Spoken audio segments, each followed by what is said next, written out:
डकी की वीडियो देखने के बाद एक ही चीज का अंदाजा लगाया मैंने कि पाकिस्तान एक लॉलेस कंट्री है जहां पे इदारे कभी भी अपनी पावर्स और बाउंड्रीज ओवरस्टेप कर सकते हैं आप और मेरे जैसे शहरी की बैंड बजाने के लिए। एक इदारा पाकिस्तान में हाउएवर जो कि हम जैसे शहरियों का सेवियर है और वही हम जैसे शहरियों को इंसाफ दिला सकता है अगर कोई हमारे साथ ज्यादती हो रही हो। ये इदारा जो है इसको कोई हर्डल्स नहीं फेस करने पड़ते और इन्होंने ही डकी की मदद किया।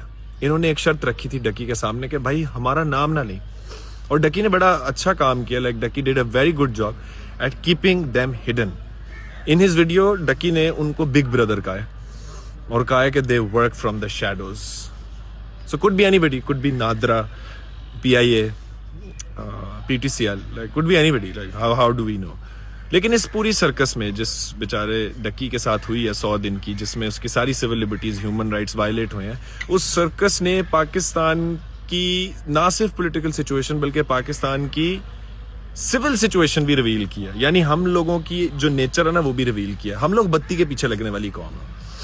पहले डकी का सब मजाक उड़ा रहे थे, सब कह रहे थे बहुत अच्छा हुआ इसका, क्योंकि जेलस थे उससे। पाकिस्तान की हिस्ट्री में सबसे कामयाब यूट्यूबर हुआ एक बंदा, रैग्स टू रिचेस स्टोरी है। तो जब वो पकड़ा गया तो सबने कहा अरे नहीं बहुत अच्छा हुआ यार इसके साथ। भूल गए कि सिविल लिबर्टीज, ह्यूमन राइट्स नाम की चीजें एग्जिस्ट करती हैं। भूल गए कि ये बिलबोर्ड हर जगह लगे हुए हैं, उसी को ही तो प्रमोट किया डकी ने। तब सबने सेलिब्रेट किया। अब जब डकी बाहर निकल के रोया तो सब जी ओए यार डकी के साथ गलत हुआ है, इस अफसर को पकड़ो, उस अफसर को पकड़ो। अभी भी शख्सियत परस्ती, ये अभी भी नहीं पता कि भाई ये कहो कि ये सिस्टम क्यों एग्जिस्ट करता है जहां पे इतनी ज्यादा ओवरस्टेपिंग और वायलेशंस ह्यूमन राइट्स की पॉसिबल है। भाई अगर आप चाहते हो कि आगे आने वाले जो डकी हैं वो अरेस्ट ना हो और आप चाहते हैं कि आप इसी तरह बत्तियों के पीछे ना लगे, तो भाई अपनी सिविल लिबर्टीज मांगो। क्योंकि केस सिर्फ डकी वाला नहीं है, केस बहुत ज्यादा है।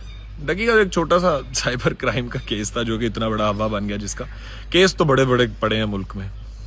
उसके बारे में आप इतना वरीड नहीं है, क्योंकि आप लोग वही मैंने जो बताया, आप और हम बत्ती के पीछे लगने वाली कौम।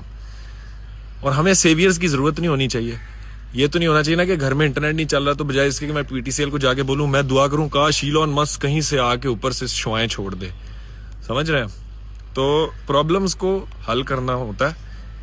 सेवियर इदारों की, एक डेमोक्रेटिक कंट्री को, एक डेमोक्रेसी को सेवियर इदारों की जरूरत नहीं होनी चाहिए ideally.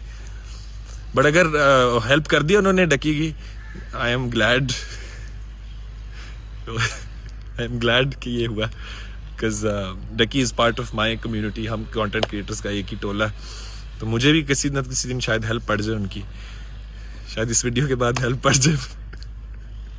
But again like you know, like हम भी केयरफुली रहते हैं, तो आप जाके पॉलिटिकल कमेंटेटर्स को सुने, वो बेहतर बता सकते हैं।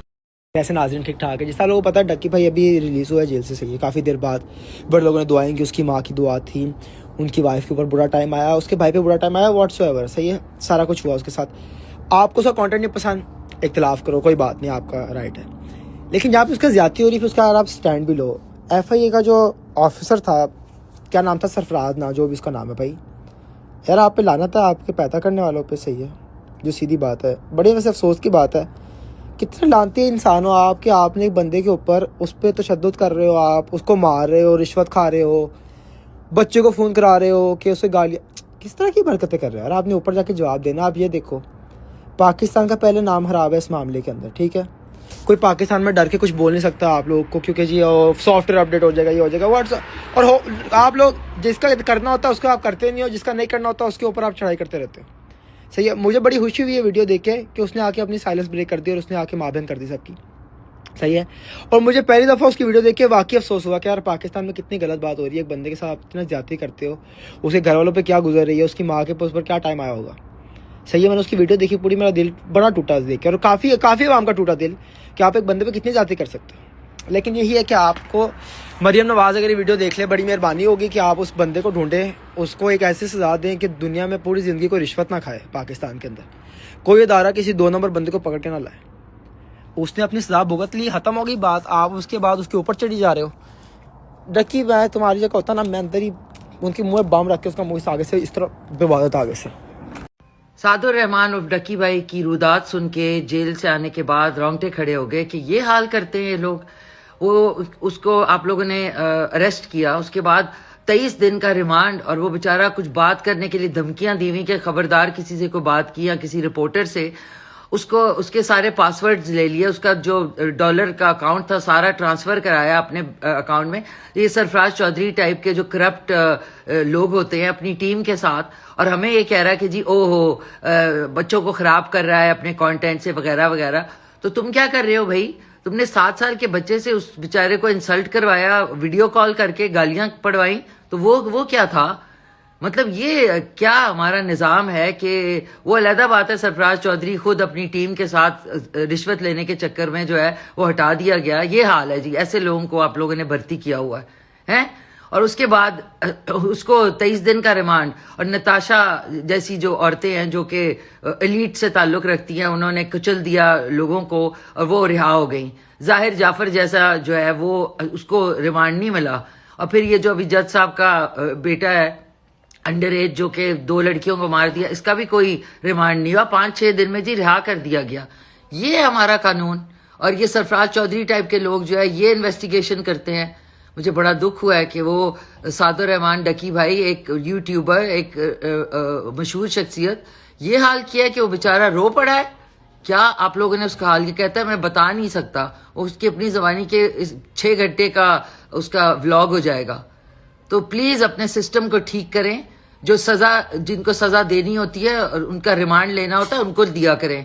क्यों? उनके पास पैसे होते हैं तो वो एलीट होते हैं और वो अमीर होते हैं, तो उनके साथ आप लोग वो करते हैं, और आम पब्लिक के साथ आप लोग क्या हशर करते होंगे इन्वेस्टिगेशन में?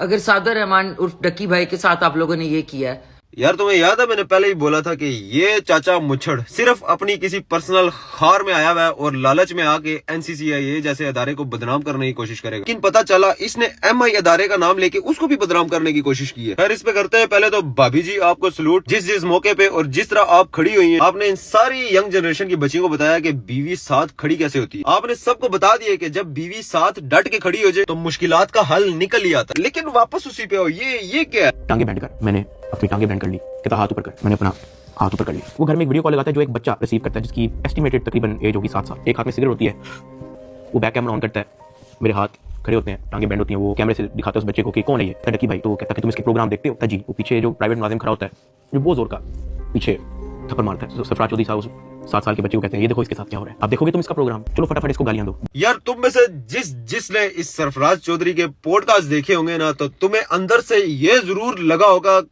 लगा क्या कंफर्म पता होगा कि ये बंदा कोई ना कोई पर्सनल खार निकाल। मतलब चाचा मुच्छड़ जी, आप क्या अपने बच्चे को वीडियो कॉल करके इसको थप्पड़ मरवा के दिखा रहे हो? मतलब आपका बच्चा आपके काबू में नहीं था, या उसने आपको डक्की भाई का व्लॉग दिखा दिया जिसमें डक्की भाई अपनी ईट रोल को ऐसे कपड़ा मार रहा था और आप वो देख के फिर एहसासे कमतरी में चले गए कि इसने मेरे से आधी उम्र में ये अपनी जाती चीजें कैसे बना ली। आपके जब पॉडकास्ट देखे ना तो आप ये इशारा जरूर देते थे कि ये हीरो क्यों बना रहे सारे, इसको वो क्यों देखते। और सर जी आप अपने बच्चे पे फोकस करें, उसे मोबाइल ले ले। आपको जो ड्यूटी दी गई है बाहर आपने वो कर लिया। आपने सब बच्चों का बाप थोड़ी बनना है। फिर जब आपने पकड़ लिया, आप अपने बच्चे को वीडियो कॉल करके क्या दिखाना चाह रहे थे कि मुझे भरोसा करके जिस अदारे का एडिशनल डायरेक्टर बनाया गया वो पावर मेरे पास आ गई है, मैं अपनी पर्सनल ग्रज में उसको यूज करूं। मतलब क्या सर जी आप एडिशनल डायरेक्टर थे, आप बड़ा सोचते, आप किन छोटे लुच्चों में पड़ के फंस गए। फिर आप बड़े मजे से फ्लेक्स मारते थे कि हमने बैटिंग के खिलाफ एक्शन लिया। बहुत अच्छी बात है, लेना चाहिए। लेकिन फिर जब आपसे पूछा जाता था कि बाकी इतने लोग कर रहे हैं, वो क्रिकेट टीम की शर्ट में प्रमोशन होती थी, आपने उसके खिलाफ क्यों नहीं एक्शन लिया? आप उसमें आपको खुद नहीं पता था उस पर क्या जवाब देना। और फिर ये करते करते खुद आप रिश्वत के केस में अंदर हो गए। वाह चाचा जी, रिश्वत भी आप टॉप क्लास की लेते रहे। पहले वो जो 9 करोड़ आपके हाथ लग रहा था वो नहीं लगा तो आपने कहा रिश्वत फंड। पता नहीं आपको हुआ क्या था, आपको समझ नहीं आ रहा था कि वो डक्की भाई ने अपने घर में चमक छल्लो फर्नीचर कैसे रख लिए। ऊपर से आपने MI के अदारे का नाम लेने की भी कोशिश की। आप अपना नाम उस अदारे के साथ क्यों जोड़ रहे हैं? अंकल जी आपका मुंह सामने आता है, कसम से अवाम नफरत करती है। मुझसे पूछे, वो एक बंदा नीचे आके कमेंट में कह दे रहा मैं सरफराज चौधरी का फैन हूँ, लव यू, मैं अपनी नाक काट दूंगा। भाई मेरी तरफ से तो सैल्यूट है FIA को, MI को, जिन्होंने इन करप्ट अफसरान के खिलाफ एक्शन लेके इनको फास्टेस्ट गिरफ्तारी की इनकी।